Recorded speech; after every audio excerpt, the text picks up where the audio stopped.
स्वामी। राधा स्वामी दयाल की दया, राधा स्वामी सहाय, राधा स्वामी। दर्शन कीजिए गुरा के दिन में कई कई बार, आंसू जो के में जो भूत करे उपकार।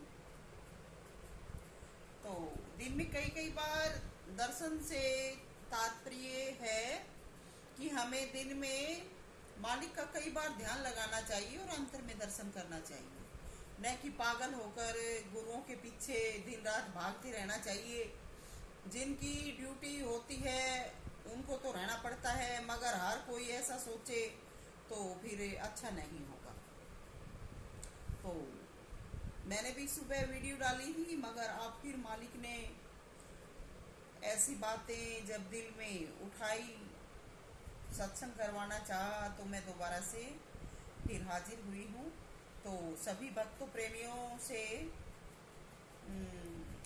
प्यार और सभी भक्त प्रेमियों से जीवन में कोई भूल न करने का आह्वान किया जाता है कि हमें भूलकर भी कोई कमी बेईमाना नहीं करना चाहिए, क्योंकि सभी को अपना भुगतान करना पड़ता है।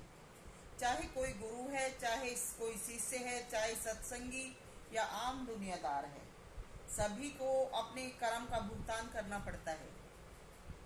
कोई ये सोचे कि मैं गुरु के साथ ही सबसे आगे रहता हूँ और आज मैं सब कुछ हूँ, चाहे मैं कुछ भी करूँ, ऐसा लोग बाग आमतौर पर सोच लेते हैं। मगर जब जन्म लिया था कर्म के आधार पर, कद काठी नैन कर्ण स्थान माता पिता रंग रूप रिश्ते नातेदार व जो भी कुछ पाया है सब कर्म के आधार पर मिला। तो अब जो कर रहे हैं कर्म भोगते हुए आगे का कर्म बनता है, और जो भी अच्छा बुरा करते हैं वो भी अब कर्म बन रहा है।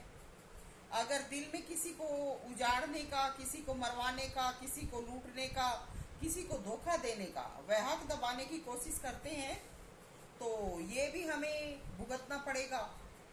कोई ये सोचे कि मैं आज गुरु के साथ रहता हूँ और सारी दुनिया में मेरी हुकूमत है,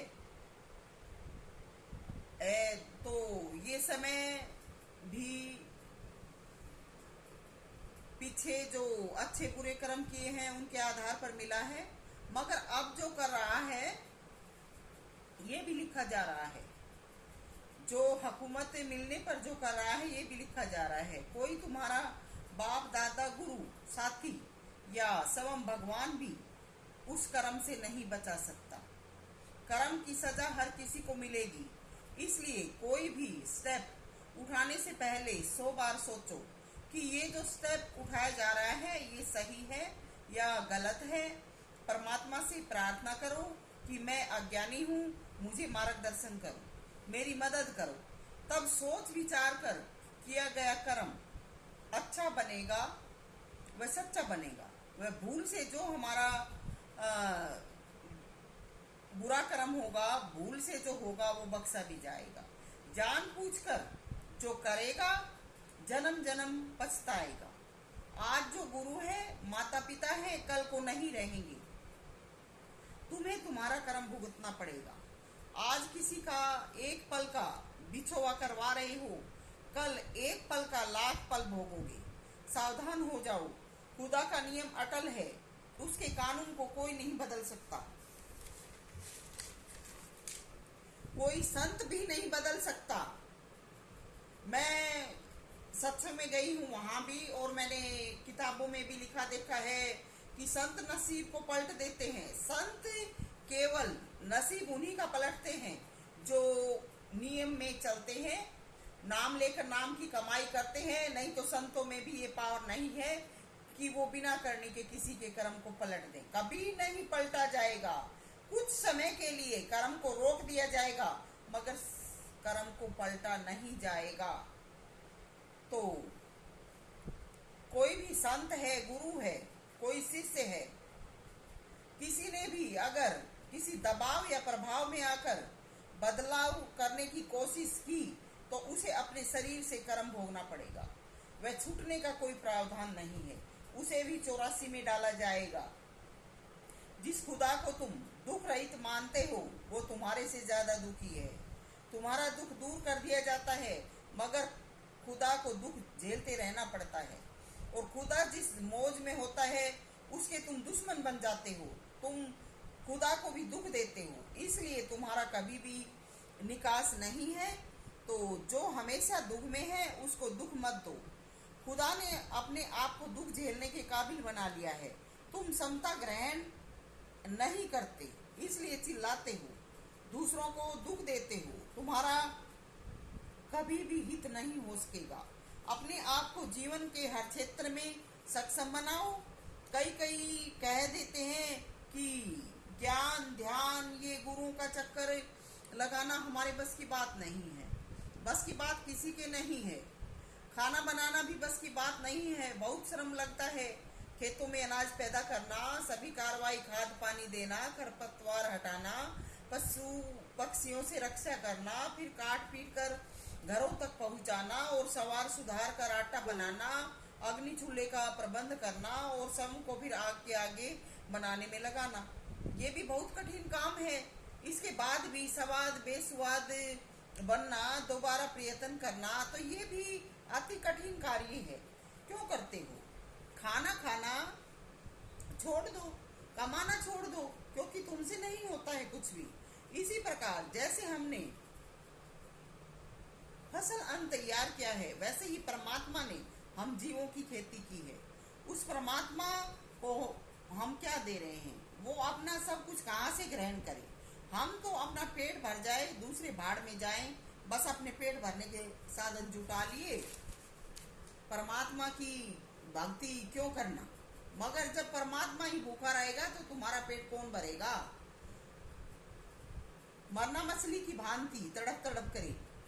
हम न तो स्वयं भक्ति करते हैं, ना हम भक्ति करने वाले से प्रेम करते हैं, और अपने आप को सबसे चतुर शाणा व बड़ा मानते हैं। ये तुम्हारा प्रकृति में व्यवहार है।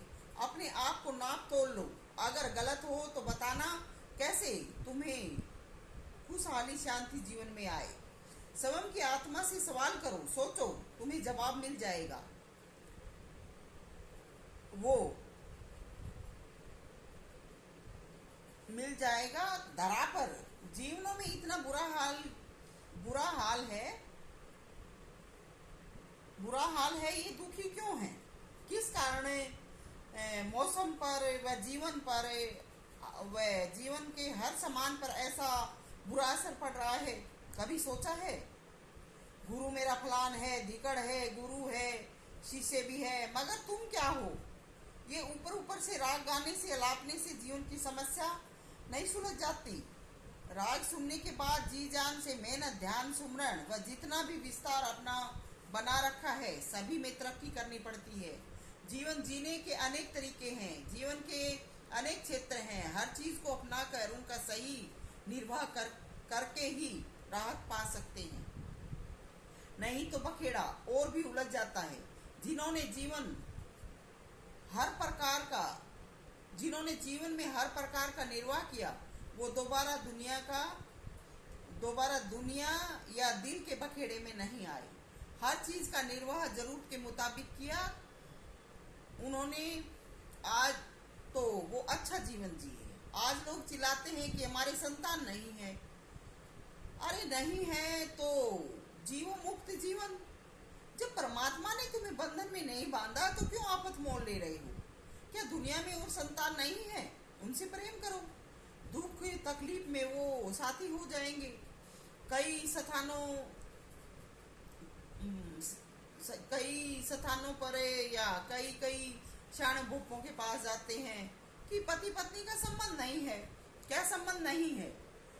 जीवन जिम्मेवारी निभाने के लिए हमने संबंध बनाया था।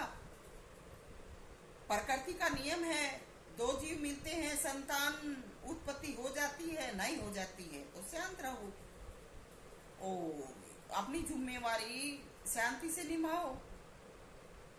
इस प्रकार से जब करोगे तो जीवन में शांति आएगी। शांति का जीवन जीवों को शांति का जीवन जियो, क्यों बिना वजह का रोग पालना चाहते हो। शांत जीवन ही सच्चा होता है। पूछे कहते हैं कहीं भी शादी की विध नहीं बैठ रही। अरे विध क्या होता है? विध विधना यानी तकलीफ, बीमारी। विध नहीं बैठ रही, विध नहीं बैठ रही तो मालिक का नाम भजो, कमा कर खाओ, बंधन रहित जीवन जियो। तो ये सब विपदा आपदा हमने पाल रखी है। हम जीवो और जीने दो का मार्ग नहीं अपनाते, जानबूझकर तकलीफ पाल लेते हैं और आजीवन रोते रहते हैं, क्योंकि कर्म के विपरीत चलने पर भी दुख है। इसलिए हम स्वयं हर दुख तकलीफ के जिम्मेवार हैं। हमारी ईर्ष्या, होड़, रीस, जलन, प्रतिस्पर्धा हमें दुखों में डालते हैं। हमें इनसे बचना चाहिए। जो भी मेरा सत्संग सुनेंगे, मुझे आशा है आप खुदा को दोषी नहीं ठहराओगे, क्योंकि अपने आप में दुख दर्द झेलने की क्षमता लाओ और दुख दर्दों को झेलो। खुदा ने हमें हर प्रकार से सब कुछ दिया है। सीख समझ देने के लिए एक से एक विद्वान, संत और महात्मा दिए हैं। तो अगर हमारी बुद्धि में कोई बात नहीं आती तो उनके जीवन से शिक्षा लो और अपने जीवन में अच्छा जीवन जियो। तो जीवन एक संघर्ष है, इसमें संघर्षरत रहो, कुछ समय आराम करो, राहत के बाद फिर अपने कार्य में लगो। यही जीवन है, यही मालिक का संदेश है।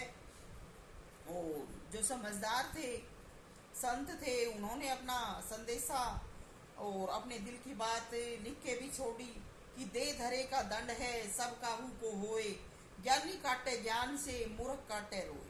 तो समझवार बनो, हौसले के साथ जीवन जियो। इति सत्संग अस्ति। सविता मोजादी, राधा।